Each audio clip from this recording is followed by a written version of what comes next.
বিসমিল্লাহ ওয়াসসালাতু ওয়াসসালামু আলা রাসূলিল্লাহ আম্মা বা'দ। আসসালামু আলাইকুম ওয়া রাহমাতুল্লাহি ওয়া বারাকাতুহু। বেশ আগে থেকেই টিভি দেখা বন্ধ করে দিলেও টিভির টক শো গুলো কিংবা খবরের কোনো একটি অংশ আমাদের পিছু ছাড়ছে না। টিভিকে ছেড়ে দিয়ে কিছু কিছু সময় আমরা চেষ্টা করি ফেসবুক দেখার জন্য, সেখানেও অনেক ভাইয়েরা কিছু কিছু কথা কেটে নিয়ে এসে দিচ্ছেন এবং মনের অজান্তে সেখানে যখন ক্লিক করি তখন এমন কিছু অবাস্তব কথা শুনি যা শুনলে নিজেকে ধরে রাখতে পারি না। তারই এমন একটি কথা বাংলাদেশের শাহরিয়ার কবির, যিনি কাদের সিদ্দিকীর ভাষায় ৭১ সালে মুরগি সাপ্লায়ার ছিলেন। এটি কিন্তু আমার কথা না, আমাকে ভুল বুঝবেন না। তিনিও আজকাল ইসলামের বিরুদ্ধে কথা বলার মতো শক্তি সাহস পাচ্ছেন।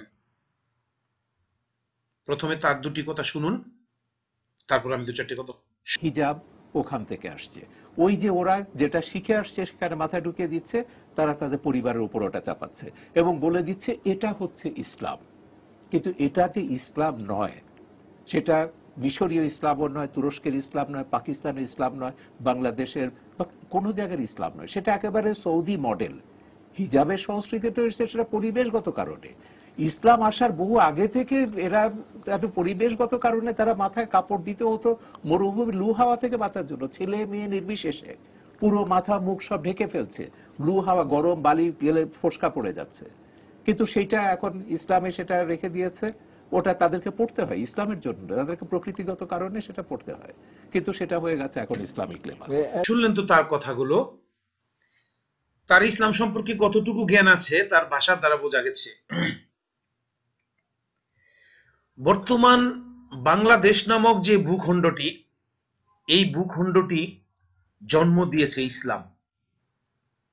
ভালো করে বললেন, শোনেন আরেকবার বলি, বাংলাদেশ নামক যে ভূখণ্ডটি, এই ভূখণ্ডটি জন্ম দিয়েছে ইসলাম। 1947-এর আগে যখন ভারত উপমহাদেশ ইংরেজরা শাসন করত, তখন যদি পাকিস্তানের তৎকালীন ভারত উপমহাদেশের দুটি খণ্ডে মুসলিমদের সংখ্যাগরিষ্ঠতা না থাকতো, তাহলে পাকিস্তান নামে দুটি ভূখণ্ড নিয়ে একটি রাষ্ট্র তৈরি হওয়ার প্রশ্ন আসতো না। আপনারা জানেন, পাকিস্তান ভারত উপমহাদেশ থেকে পাকিস্তানকে আলাদা করে দেওয়ার অর্থই ছিল আমরা একটি পাকিস্তান চাই, অর্থাৎ পাকিস্তান চাই। সেই পাকিস্তান হবে যেখানে মুসলিম সংখ্যাগরিষ্ঠ, সেখানে তাদেরকে পবিত্র স্থান দিতে হবে।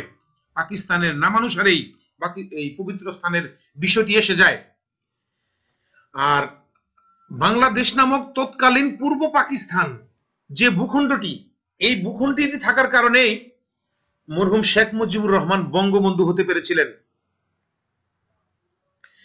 আর তৎকালীন পূর্ব পাকিস্তান নামক ভূখণ্ডটি থাকার কারণেই বাংলাদেশের অনেক নেতারা বীরত্ব উপাধি পেয়েছিলেন।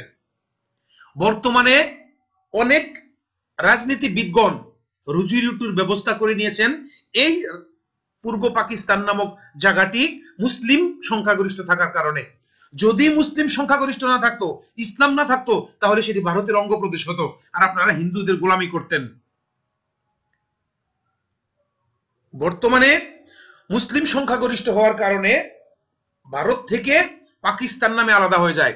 সেই পাকিস্তান থেকে আপনারা একটি খণ্ডকে নিজেদের মতো করে লুটে পুটে খাচ্ছেন, আর টিভি চ্যানেলগুলোতে বসে বসে ইসলামের বিপক্ষে কথা বলছেন। আপনারা গণতন্ত্রের কথা বলতেছেন যে আপনারা খুবই গণতন্ত্র প্রতিষ্ঠিত করতে চান। গণতন্ত্র কি বলে না যে যারা সংখ্যাগরিষ্ঠ লোক, যা তাদের মতের ভিত্তিতেই দেশ প্রতিষ্ঠিত চলবে। তাহলে বাংলাদেশে একবার গণতান্ত্রিক পদ্ধতিতে নির্বাচন দেন তো, কত পার্সেন্ট লোক ইসলামী শাসন চায় এবং কত পার্সেন্ট লোক ইসলামী শাসন চায় না, দিবেন, দিয়ে যাচাই করবেন একটু যে বাংলাদেশে যদি গণতন্ত্রের ভিত্তিতে চলে তাহলে আপনাকে কালকে ইসলামী শাসন প্রতিষ্ঠা করতে হবে। আর ইসলামী শাসন প্রতিষ্ঠা করতে হলে তাহলে আপনার মতো শাহরিয়ার কবিরদের কাল্লা যে কাটা যাবে, এটি কি জানেন? আর এরকম একটি দেশে বসে ইসলামের বিপক্ষে কথা বলতেছেন, আপনাদের সাহস খুব বেশি হয়ে গেছে না?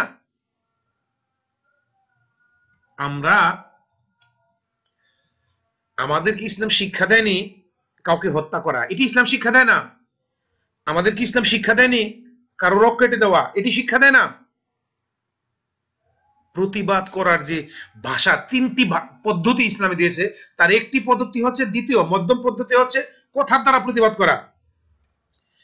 ইহুদি কালচারের, ইহুদি খ্রিস্টানদের মদতপুষ্ট হয়ে যারা টিভি চ্যানেলে বসে ইসলামের বিরুদ্ধে কথা বলতেছেন, তাদেরকে মনে করে দিচ্ছি, সীমা লঙ্ঘন করবেন না। সীমা লঙ্ঘন অতীতের ইতিহাস আপনারা পড়ে দেখেন, যারা করেছিল তারা টিকতে পারেনি। অন্তত পক্ষে আপনাকে মরতে হবে। কোরআন হাদিসকে তো আপনারা অস্বীকার করছেনই, কিন্তু আপনারা মৃত্যুকে অস্বীকার করতে পারছেন না। মৃত্যুর পরবর্তী সময় আপনাদের কি হবে কিংবা কি হতে পারে সেটি ভেবে দেখেছেন? কত দুর্ভাগা আপনারা, তাই না? মুসলিম পরিবারে জন্ম নিয়েও ইসলামের বিরুদ্ধে কথা বলার মতো ধৃষ্টতা আপনারাই দেখাতে পারেন। পৃথিবীর অন্য ধর্মের লোকেরা, হিন্দু খ্রিস্টান কিংবা বৌদ্ধ, তারা মুসলিম ধর্মে জন্ম নিয়ে, তাদের ধর্মে জন্ম নিয়ে, হিন্দু খ্রিস্টান ধর্মে জন্ম নিয়ে তাদের ধর্মের বিরুদ্ধে কথা বলার সাহস দেখায় না। শুধুমাত্র আপনাদের মতো মুসলমানেরাই মুসলিম করে পরিবারে জন্ম নিয়ে ইসলামের বিরুদ্ধে কথা বলার সাহস দেখায়।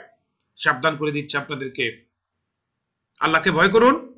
আর আল্লাহকে যদি ভয় নাই করেন, এটি আপনার ব্যক্তিগত ব্যাপার, অন্তত পক্ষে আমাদের ঈমান আকীদায় আঘাত করবেন না। আর তা যদি করেন, যে কোনো সময় আকাশ থেকে পাথরের বৃষ্টি বর্ষণ হতে পারে, অথবা যে কোনো গজব নেমে আসতে পারে। সেই গজবে আপনি একা মরবেন না, হয়তোবা ভালো মানুষদেরকেও মরতে হবে। তাই আপনাদেরকে সাবধান করছি, আল্লাহর কাছে দোয়া করছি, আল্লাহ আপনাদের হৃদয়ের দরজা খুলে দিন, ইসলামকে জানার, বোঝার এবং মানার তৌফিক দান করুন। ওয়া মা আলাইনা ইল্লাল বালাগ। আসসালামু আলাইকুম ওয়া রাহমাতুল্লাহ।